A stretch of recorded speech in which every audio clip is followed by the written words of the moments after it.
저번 동영상에 이어서 다익섹션 관련돼서 계속해서 말씀을 드리도록 하겠습니다.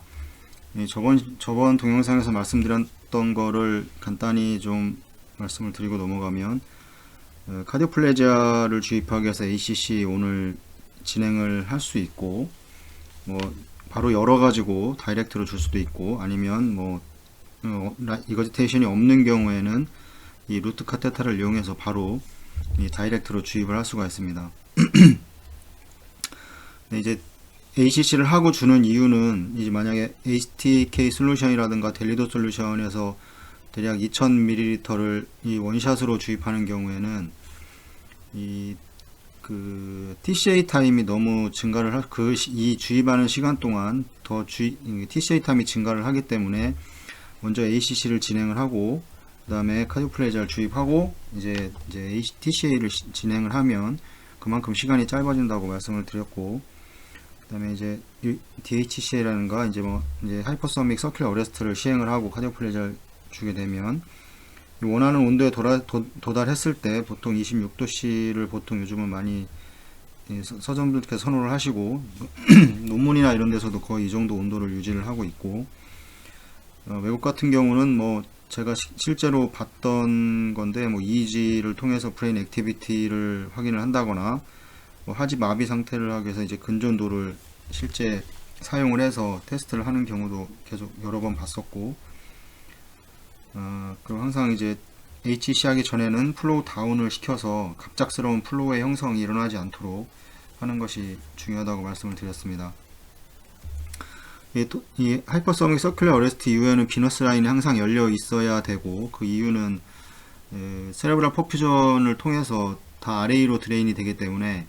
모든 그 퍼퓨전 되는 혈액이, 그러면 드레인 되는 곳은 만약에 이 비너스 라인이 막혀 있으면 드레인 될 곳이 없고 계속해서 머리 쪽에 그 프레셔가 증가를 할 수 있기 때문에, 이거는 꼭 항상 주의를 하셔야 됩니다. 만약에 이 리트로그레이드 세레브랄 퍼퓨전을 한다 그러면 이제 캐로티드가, 이 에올타가 열려 있어야지 캐로티드로 이제 빠져나올 거고, 그거는 한번 생각을 해보시면 금방 이해가 가실 거고, 중요한 거는 비너스 라인 자체를 열어놓고 전신에 있는 혈액을 다 리저버로 다 받기 때문에 그 환자에 대한 체액량, 이 토탈 바디 플루이드에 대한 계산이 좀 필요합니다. 이 토탈 바디 플루이드에 관련된 거는 제 유튜브 동영상에 계산하는 법이라던가 이런 걸 올려놨으니까 한번 참고를 해보시고, 그래서 만약에 이때는 모든 혈액에 있는 그 정맥과 이 동맥 시스템이 모두 그 리저버로 빠져나오기 때문에 거의 혈액에 있는 다 빠져나온다고 생각을 하시면 됩니다. 이렇게 빠져나오면 리저버의 토탈 볼륨은 토탈 그 리저버 이 용량은 4500ml 거의 맥시멈이기 때문에, 이거보다 넘어간다면 수액 백을 이용을 해서 1리터짜리가 두 개 있다면 이렇게 받아서 이 정작 리저버에는 한 1000cc 정도가 유지될 수 있도록 하면 이런 문제는 방지할 수 있을 거라고 생각을 합니다. 여기까지 해서, 만약에 VABD를 사용을 하고 있었던 환자라면 이 VABD는 꼭 그 HCA를 시행한 이후에는 스탑을 시켜야 됩니다. 계속해서 이 네가티브 프레셔가 너무 심하게 걸릴 수 있기 때문에 꼭 이 부분에 대해서는 조심을 하셔야 되고, 드레인이 만약에 막았다면 아까 말씀드렸지만 계속해서 이 브레인의 그 프레셔는 계속 증가할 위험성이 있습니다. 그래서 이제 TCA를 하이퍼소닉 서큘러 어레스트를 시행한 다음에 이제 SCP를 시행하려던 RCP를 시행을 할 텐데, 이 부분에 대해서 좀 자세하게 슬라이드 몇 개를 이용해서 말씀을 드릴 텐데, 이 SCP 셀렉티브 세레브랄 퍼퓨전의 시행은 이제 안테그레이드 셀렉티브 세레브랄 퍼퓨전에서 ASCP라고 이렇게 적혀있는 체계도 있고, 이렇게 두 개로 나눠서 얘기를 하는 데도 있습니다. SCP와 안테그레이드 셀렉티브 세레브랄 퍼퓨전과 이제 리트로그레이드 세레브랄 퍼퓨전으로 나눌 수가 있는데, 대체적으로 이제 거의 대부분의 병원에서는, 제가 알고 있는 병원에서는 거의 다 ACP를 시행을 하고 있고, 제가 알고 있는 한 두 군데 정도에서만 지금 이제 RCP를 이제 하고 있는 거로 제가 알고 있는데, 주로 거의 대부분 이 ACP를 이용을 합니다. 그래서 ACP를 실행 방법은 슬라이드 19 그 전에 보면 하는 방법에 대해서 말씀을 드렸고, 뒤쪽에서도 한 번 더 설명을 드리도록 하겠습니다. 이 하이퍼소닉 서큘러 어레스트 이후에는 이 RCP를 병행하는 그 이론상 장점이 있습니다.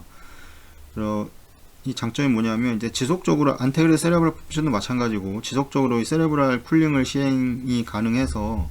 이 세레브랄의 이 온도를 떨어뜨려서 이 O2 컨섬션을 줄이게 되는데, 이 우리 신체에서 가장 많은 산소를 익스트랙션 시키는 부분이 어디냐면 이 세레브랄과 이 심근의 코로나리에서 심근에 가장 많은 산소를 그 익스트랙션 되는데, 보통 조직에서는 4개의 산소 중에 1개만 떨궈주고 와서 이 SbO2가 대략 70에서 75% 정도면 우리가 이제 이 정상이라고 이야기를 하는데, 만약에 이게 만약 50%로 떨어졌다 그러면 이 일반 조직에서, 말초 조직에서, 그렇다면 이게 어떤 원인인지를 찾아야 될 겁니다. 뭐 계속 말씀드렸지만 공급되는 산소가 부족하다든가 아니면 뭐 그 조직에서 산소 소모량을 증가시킬 수 있는 어떤 원인이 있다든가, 이런 거를 일단 이 기계적인 거를 먼저 찾아봐야 되겠고,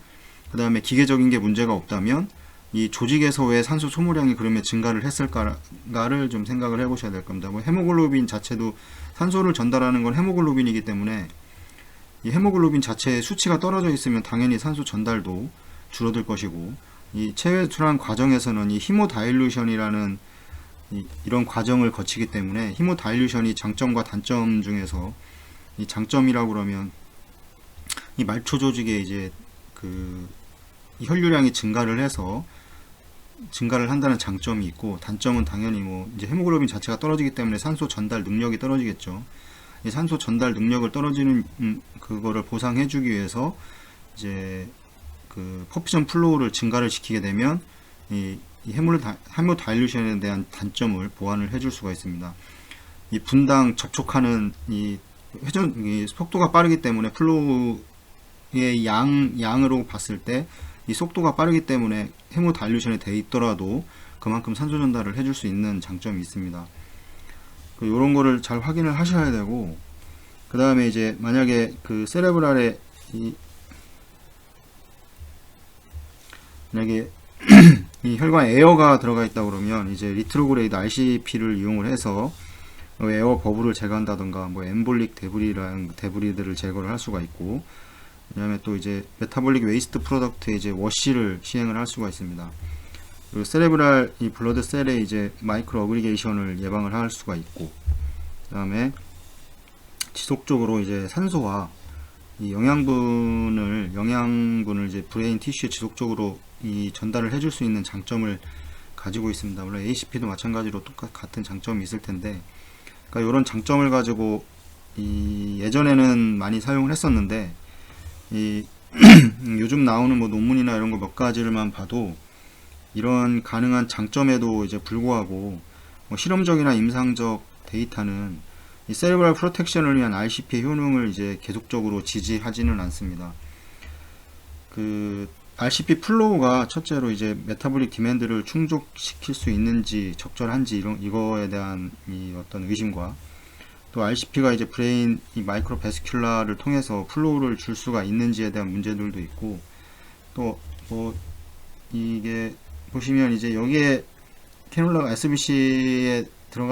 들어가게 되면 보시면 이게 온전히 다 머리로만 가지 않습니다. 물론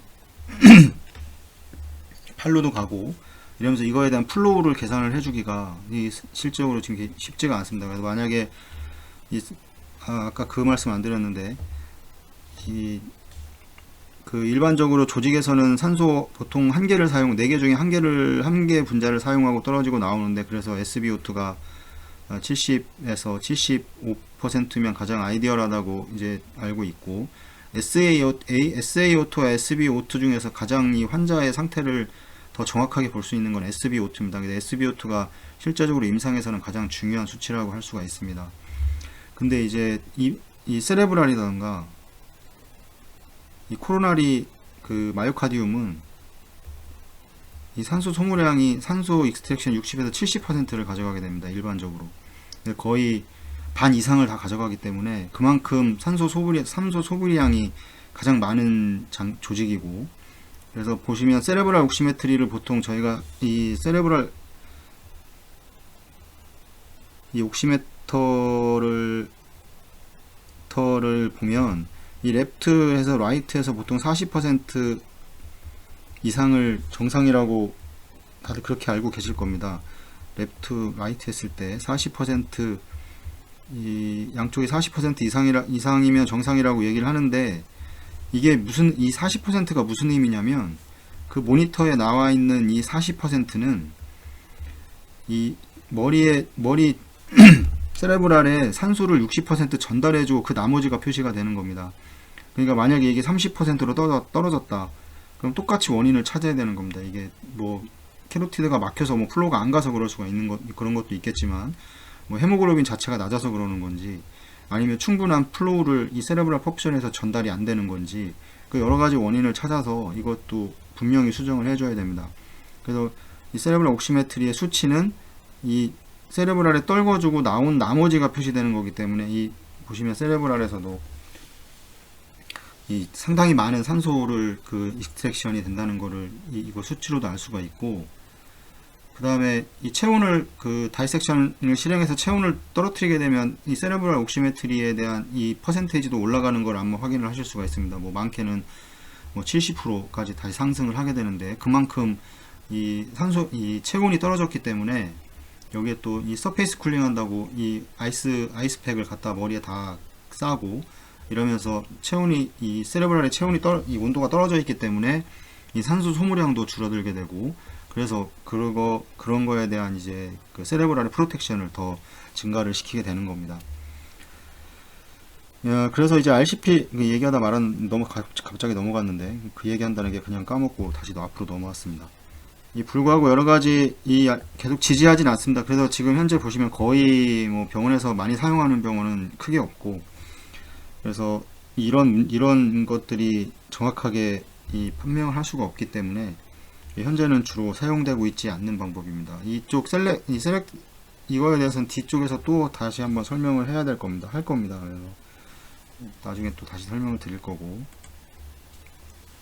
그래서 이제 SCP를 보통 이제 셀렉티브 안테그레이드 셀렉티브 세레브랄 퍼퓨전을 시행을 보통 많이 이제 하십니다. 그래서 현재는 이제 ACP 이점에 대한 증거가 많이 갖춰져 있고, 그 다음에 뭐 이제 CPV 서킷이 이제 엄청 많이 간단해졌죠. 아주 예전보다는. 그래도 이제 이런 것들도 있고, 이제 모더레이트 하이퍼소미아를 보통 이제 시행을 해서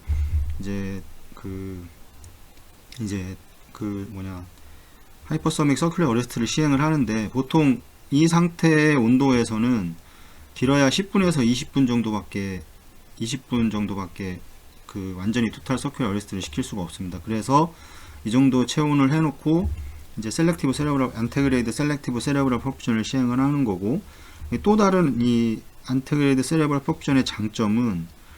그 이노미네이트 또는 이제 레프트 카로티드 아테리에 이 셀렉티브 안테그레이드 세레브랄 시행하면서 이제 많이 활발하게 사용을 했고, 예전에는 이제 그 전신 순환을 하기 위해서 이제 피모랄 아테리가 주로 사용되어졌었는데, 최근보다는 이제 이 엑실라리 아테리가 주로 이제 거의 사용되고 있는 이유는 뭐 여러 가지 장점이 있을 텐데, 이 엑실라리 아테리가 이제 피모랄 아테리에 비해서 다이섹션의 발생 비율이 적습니다. 다이섹션도 피모랄도 보통 저희가 캐놀레이션 할 때 오른쪽에 하는 이유도 보통 왼쪽으로 다이섹션이 많이 진행이 되기 때문에, 그래서 오른쪽을 이용을 해서 보통 이제 거의 보시면 대부분 오른쪽에 아마 그 피모랄 아테리도 캐놀레이션을 보통 진행을 할 텐데, 이제 이런 이유 때문에 그렇고, 엑실라리 아테리가 이제 다이섹션의 비율이 이제 적고, 동시에 또 다른 장점은 이 시스테믹 퍼퓨전, 여기를 통해서 이제 전신의 시스테믹 퍼퓨전도 가능을 하고, 그 다음에 이노미네이트 아테리를 이렇게 결차를 해버리면 이 셀렉티브 세레브랄 퍼퓨전도 안테그레이드로 가능하기 때문에 이걸 동시에 할 수 있는 장점이 있기 때문에 주로 많이 사용을 하게 됩니다. 정말 근데 응급 상황이면 이쪽에 다이섹션에서 어프로치해서 들어가는 시간이 좀 있고, 뭐 그라프트를 연결을 해야 되고, 만약에 이 그라프트가 연결할 시간이 만약에 없다면 이쪽에 바로 다이렉트로 캐놀라를 사용을 해도 됩니다. 뭐 가장 많이 사용하는 건 뭐 EOPA 캐놀라를 바로 이 엑실라리 아테리에 바로 꼽아서 이 메트로닉 관련된 그 캐놀라 책자를 보면 거기에 그림이 나와 있는데, 이쪽 엑실라리 아테리에다가 캐놀라가 이렇게 들어가 있는 게 그 EOPA 이 캐놀라입니다. 이렇게 앞에가 이게 스트레이트로 되어 있기 때문에 이 사이즈도 뭐 성인 같은 경우는 16프렌치부터 24프렌치까지 다양하게 있기 때문에, 이 만약에 뭐 저번 동영상에서 말씀드렸지만 이 엑실라리에 이제 그라프트를 연결을 하는데, 이 그라프트가 이제 콘크리트 하지 않으면 이쪽으로 이제 퍼퓨전을 진행을 하면서 이 압력이 많이 상승을 하면서 이 그라프트 사이사이로 이제 출혈이 많이 발생을 해서 이 상당히 많은 양의 혈액을 이 체외순환 과정에서 주입을 해야 되는 이런 경우도 많이 있기 때문에, 만약에 뭐 그렇다면 이런 캐놀라를 이용을 해서 만약에 리커먼드를 해서 이렇게 하는 것도 가장 뭐 좋은 방법이라고 할 수 있을 것 같습니다. 이 엑실라리 아테리만을 이용한 이 시스테믹 퍼퓨전은 이 혈관의 크기와 구조로 인해서 이 퍼퓨전 플로우로 인한 높은 압력을 형성을 하기 때문에, 이 그라프트를 이용한 이제 아나스토모시스가 좀 말씀드렸지만 콘크리트 하지 않을 경우에는 이제 혈액의 손실이 상당히 실제로도 많이 있고, 여기에 뭐 펌프를 갖다 대고 계속 석전을 하지만 너무 많은 양의 이제 출혈이 있기 때문에 이런 부분은 좀 계속 확인을 해야 될 것 같습니다. 이게 만약에 만약 이게 포에 덮여 있어서 잘 못 본다거나 이랬을 때는 계속 리저버의 볼륨이 계속 그 레벨이 낮아지는 경우를 많이 볼 수 있는데, 이럴 때는 만약에 이쪽에서 피가 난다는 거를 어느 정도는 생각을 하고 계셔야 될 것 같고,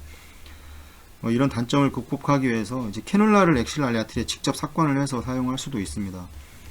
예전에는 엑실라리에 넣을 수 있는 완전히 이렇게 기역자로 꺾어져 있는 캐놀라도 있었는데, 이 캐놀라는 이제 거의 없어서 찾아보기 힘들고, 그냥 엑실라리 아테리에 EOPA 캐놀라를 사용을 하면 됩니다. 모더레이트 하이퍼서미아에서 이제 세레브랄 이스케미아의 정도는 이런 검사를 되뇌 피질의 유발전이 검사라던가, 이 슈페리어 사지탈 사이너스 블러드 락테이트 레벨이라던가, 아니면 뭐 이런 조직 검사를 사용을 해서 할 수 있다는데, 이건 뭐 제가 어떻게 검사하는지 모르겠는데, 그냥 이렇게 함으로써 이제 이런 인디케이터들은 이 세레브랄 블러드 플로우가 정상 베이스라인의 50% 이상을 유지했을 때, 또는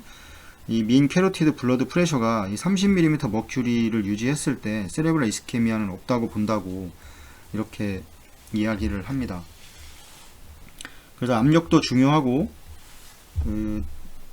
정상 베이스라인의 50% 이상을 유지를 할 수 있도록 유지를 하고, 나중에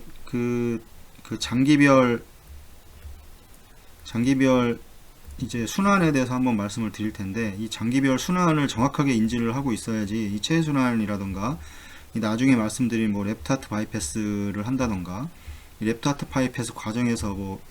레날 아테리라던가 뭐 메센트릭 아테리라던가 이런 거 이제 퍼퓨전을 해주게 되는데, 그럼 얼만큼을 줄 것인가, 이런 것부터 시작해서 그냥 간단히 말씀을 드리면, 이 코로나리 아테리의 이 플로우가 얼마냐면, 이 전체 카디악 아웃풋에 보통 저희가 250에서 300 정도를 분당 300ml의 카디오플레저를 보통 주입을 하죠. 이렇게 주는 이유는 이 전체 카디악 아웃풋에 이 코로나리로 가는 퍼센테이지가 이 정도이기 때문에, 이 카디오플레지아도 저희가 250에서 분당 300ml의 이 카디오플레지아를 주입을 하는 것입니다. 이런 것들에 대해서 한번 다시 장기별 순환에 대해서 한번 자세하게 말씀을 좀 또 다시 드리도록 하겠습니다. 베이스라인은 50% 이상을 유지를 하고, 이제 30mm 머큐리 캐로티드 아테리에 유지했을 때 이제 세레브랄 이스케미아가 없다고 본다, 이렇게 얘기를 하고, 유니라테랄과 이제 바이라테랄 퍼퓨전을 비교했을 때 다소 이제 많은 의견, 뭐 많지는 않지만 다소 의견이 있는데, 이 두 가지 방법 모두 이제 양쪽에 이 되뇌 방구에 동등한 세레브랄 퍼퓨전을 제공하는 것으로 이제 이렇게 발표가 됐고, 하이퍼소믹 서큘러 어레스트를 시행하는 환자에서 라이트 엑실라리 아테리를 통한 이제 유니라테랄 이 안테그레 세레브랄 퍼퓨전이 이 양쪽의 라이트, 레프트, 세레브랄 이제 헤미스피어에 적절한 퍼퓨전을 제공할 수 있다는 것을 설명을 하고 있고, 그렇지만 보통 이제 이렇게 엑실라리에만 퍼퓨전을 해서 이제 이노미네이트 아테리를 결차를 하고 이제 세레브랄 퍼퓨전을 했을 때 이 윌리 서클이 잘 발달이 되어 있다면, 여기 윌리 서클인데 발달이 되어 있다면, 물론 이제 이 다 양쪽에 레프트와 라이트에 이제 다 균등하게 혈액이 갈 텐데, 만약에 이제 유니라테랄만으로 이용한 SCP를 시행하는 경우 이 세레브랄 옥시메트리가 이제 왼쪽의 수치가 이 오른쪽에 비해서 많이 떨어지는 경우에는 이 곧바로 서전한테 보고를 해서 이 뭐 바이라테랄로 진행을 할 수 있거나, 아니면 뭐 할 수 없는 상황이라면 뭐 어떻게든 좀 더 그 플로우를 좀 더 많이 줄 수 있는 방향을, 이 안테그레 세레브랄 퍼퓨전에서 더 플로우를 더 많이 줄 수 있는 어떤 방법을 좀 강구해 본다던가, 여러 가지 방법을 생각을 해봐야 될 것 같습니다. 대부분 저희 병원 같은 경우는 보통 이제 엑실라리 하면 이제 바이라테랄로 다 세레브랄 퍼퓨전을 항상 진행을 하십니다. 뭐 이 레프트 캐로티드 아테리와 이 서브클라빈 아테리까지 같이 동시에 넣어서 시행을 하는데, 그래서 이제 그 프루잇 12프렌치 카테타를 이제 양쪽에 두 개를 넣어서 항상 그렇게 해서 뭐 거의 세레브랄 옥시메트리에서 이 정상 40% 이하로도 뭐 떨어지는 적은 제가 그 다이섹션 하면서 거의 본 적이 없습니다. 근데 이제 유니라테랄만 했을 때는 이런 경우가 종종 발생을 합니다. 항상 뭐 라이트 쪽으로 들어가니까 라이트는 수치가 높겠죠. 레프트가 떨어지긴 하는데, 라이트보다는 확실히 떨어지는데, 그렇다고 뭐 40% 이상이 떨어지지 않으면, 그러면 이제 그냥 진행을 하고, 이게 만약에 좀 너무 많이 떨어진다 그러면 저도 보고를 해서, 보고를 말씀을 드리면 바로 넣어 주십니다. 다행히. 그래서 크게 뭐 세레브랄 프로텍션을 진행하는 데서는 크게 문제가 지금까지는 없었고, 그래서 오늘은 여기까지 하겠습니다. 뒤에 또 SCP를 그럼 과연 플로우를 얼만큼을 줘야 될 것이냐, 그런 거에 대해서 좀 자세히 또 그 다음 동영상에서 말씀을 드리도록 하겠습니다. 시청해 주셔서 감사합니다.